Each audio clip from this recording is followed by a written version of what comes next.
আমাৰ মা এলিন বেগমে মৃত্যুবৰণ কৰা আজি 3 মাহে হ'ল। আজিৰ তাৰিখত 14 জুলাই 2025 চন আৰু 2025 চনৰ 14 এপ্ৰিল তাৰিখে আমাক সকলোকে কন্দুৱাই এই পৃথিৱীৰ পৰা আমাৰ মায়ে চিৰ বিদায় মাগিলে। 25 বছৰে গুৱাহাটীত আছিল যদিও মা আৰু দেউতা দুয়োজন শিৱসাগৰৰ বাসিন্দা আছিল। সেইবাবে আমি সিদ্ধান্ত লৈছিলোঁ যে তেখেতৰ জানাজা শিৱসাগৰতে কৰা হ'ব। তাৰ বাবে আমি মাক লৈ গৈ শিৱসাগৰত উপস্থিত হ'লোগৈ। আমি গৈ পোৱাৰ পাছত মা দেউতাৰ দুয়োটা পৰিয়ালৰ মানুহৰ লগতে আমাৰ চিনাকি বন্ধুবৰ্গ ওচৰ চুবুৰীয়া যিসকলে খবৰ পাইছিল, যিদৰে মাক শেষ বিদায় জনাব আহিল, সেয়া এক ভাবিব নোৱাৰা দৃশ্য আছিল। বহুত বছৰৰ মূৰত তেওঁলোকক লগ পাই ইমান দুখৰ মাজতো আমি আনন্দিত হৈ পৰিছিলোঁ। 25 বছৰে শিৱসাগৰৰ বাহিৰত থকাৰ পাছতো মাৰ মৰমে সকলোকে যিদৰে টানি আনিলে, তাৰ পৰাই আমি বুজিব পাৰিছিলোঁ যে মা কিমান মৰমীয়াল আৰু জনপ্ৰিয় আছিল। মা যোৱাৰ 3 দিনৰ পিছতে আমি কৰ্মস্থলীলৈ ঘূৰি আহিব লগা হ'ল।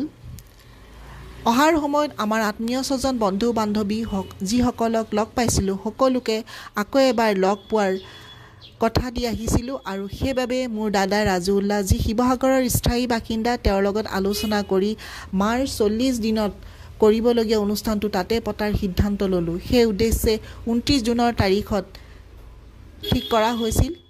শিৱসাগৰত কৰিবলগীয়া সকলোখিনি যা যোগাৰ দাদাই কৰিলে, যাৰ বাবে আমাৰ একো অসুবিধা নহ'ল। আমি 2 ভাই ভনী 27 তাৰিখে শিৱসাগৰলৈ বুলি ৰাওনা হৈছিলোঁ।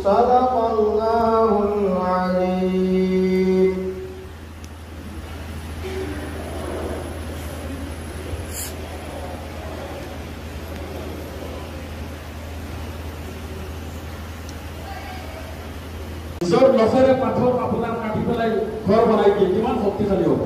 জিন্দগীত জ্বৰ নহয়, কফ নাই, চৰ্দি নাই, ইমান শক্তি। তেখেতসকলেও আল্লাহ তাবাৰক ওয়া তাআলাৰ হকীকতক মানা নাছিলে, ইমান শক্তি পাইছিলে। তাৰপিছত আল্লাহ তাবাৰক ওয়া তাআলা কি ক'লে, সিহঁতক কি কৰিছে, একদম বৰবাদ কৰি দিছে। কাজ্জাবাত সামুদ ওয়া আদুম বিল কাৰিয়া। সামুদ, কওমে সামুদ, কওমে আদে দুনিয়াক কৈছিল হকীকত, মৰাৰ পিছত একো নাই। আইদা কুল্লা ইজামান নাখিৰা কৈছিল, মৰাৰ পিছত আমাৰ হাড় একদম শেষ হৈ যাব। আল্লাহ ক'ত আমাক বিচাৰি পাব? ইন্না লামাৰদুদুনা ফিল হাফিৰা, আমাক আকৌ কেনেকৈ উঠাব? আল্লাহ তাবাৰক ওয়া তাআলা জবাব দিছিল, বালা কাদিৰিনা আলা আন নুসাউৰিয়া বানানা। তোমালোকৰ ফিংগাৰ যিটো আছে, এই ফিংগাৰৰ যিটো আপোনাৰ এই যে আমি ফিংগাৰ দিওঁ, এই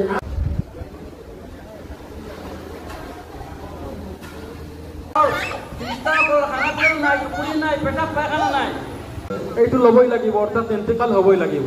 ইয়াহাতকে জানদাৰ নহয়, বেজান ও আল্লাহ তাবাৰক ওয়া তাআলা।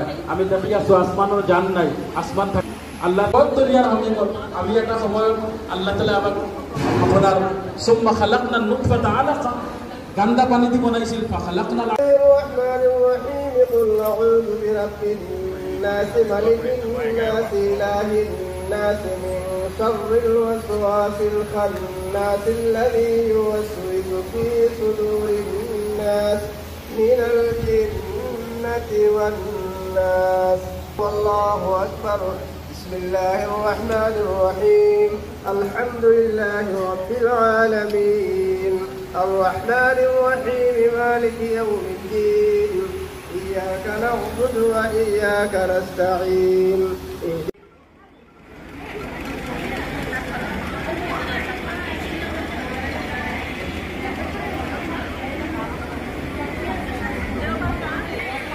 ভাল কৰিছে তাই, আমাৰ চিনটো লাগিব যে আমি আহিছিলোঁ, নহ'লে তাই কথা নাই।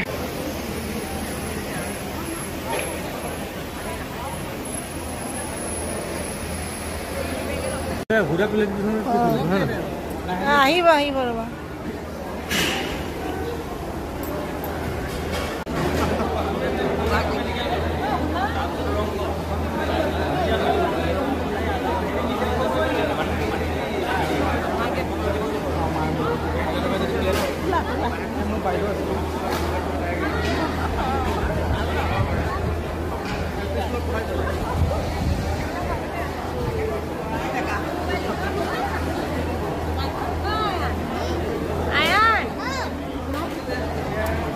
ধন্যবাদ দেই খানা খানা বঢ়িয়া আছে খাই ভাল লাগিলে ভাল হৈছে একদম মজা মজা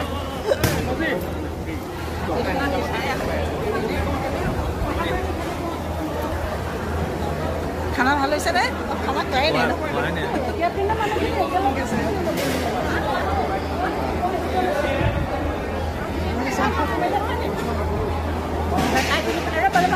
পুৰি গৈছে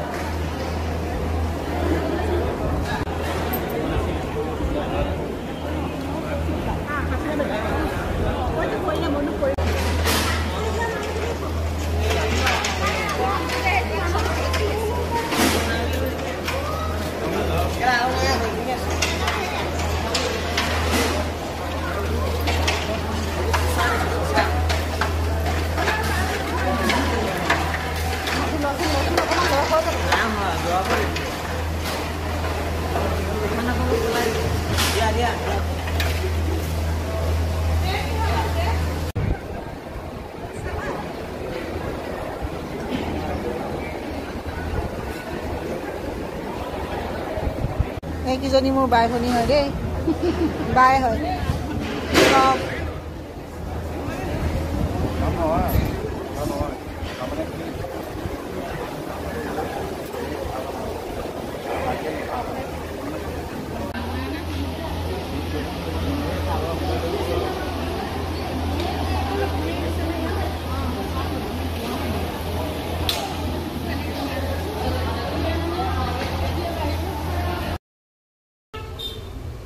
মা দেউতাৰ লগতে সকলো মৃতকৰ আত্মাৰ শান্তিৰ বাবে যি সমূহীয়া প্ৰাৰ্থনা আৰু দোৱা কৰা হৈছিল আমাৰ মৌলানাসকলে অতি সুন্দৰকৈ সম্পন্ন কৰিছিল দোৱাত যিসকল চামিল আছিল সকলোৰে চকুলো নিগৰিছিল মনত এটা ভাৱ আহিছিল আমি এদিন এই পথৰে পথিক হ'ব লাগিব অনুষ্ঠানটো অতি সুন্দৰভাৱে সম্পন্ন হৈছিল দাদা বাইদেউ দুয়ো লগ লাগি অতি সুন্দৰকৈ আয়োজন কৰিছিল আৰু পৰিয়ালৰ সকলোৱে সহায় সহযোগিতা আগবঢ়াইছিল অনুষ্ঠানটো চিৰদিনৰ কাৰণে স্মৰণীয় আৰু সজীৱ হৈ থাকে তাৰ বাবে এই ভিডিঅ'টো বনাই সামাজিক মাধ্যমত সাঁচি ৰাখিলোঁ শিৱসাগৰৰ ধায়লি দোলা ভৱনত অনুষ্ঠানটোৰ আয়োজন কৰা হৈছিল য'ত তেওঁলোকে বৰ ধুনীয়াকৈ ভৱনটো সজাই দিছিল শেষত পৰিয়ালৰ সকলো লোকৰ লগতে আমাৰ বন্ধু বান্ধৱী আৰু ওচৰ চুবুৰীয়া যি সকলোৱে এই সমজুৱা দুৱাত মাৰ 40 দিনৰ কাৰ্যসূচীত সামিল হোৱাৰ উপৰিও যি সহায় সহযোগিতা আগবঢ়ালে শেষত আমি মহৰুমা এলিন বেগমৰ হৈ আপোনালোকৰ ওচৰত চিৰ কৃতজ্ঞ হৈ থাকিম ধন্যবাদ খুদা হাফিজ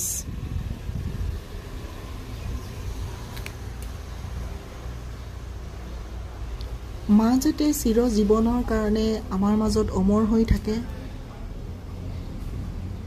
সেই উদ্দেশ্যেৰে এই ভিডিঅ'টো বনোৱা হ'ল আৰু যিসকল এই পৃথিৱীৰ পৰা আঁতৰি গ'ল উভতি নহাৰ বাটেৰে অৰ্থাৎ মৃত্যুবৰণ কৰিছে তেওঁলোকৰ আত্মাৰ শান্তিৰ কাৰণে প্ৰাৰ্থনা জনাইছোঁ মোৰ মা দেউতাৰ লগতে সকলো বৰা মুৰ্দাক দোৱা জনাইছোঁ যাতে তেওঁলোকক জান্নাত নসিব হওক আৰু এই কাৰ্যসূচীটোৰ লগতে আমাৰ পৰিয়ালৰ গোটেই মানুহখিনিক যি লগ পালোঁ একেখন মঞ্চতে সঁচাই একা ভাবিব নোৱাৰা আনন্দ আছিল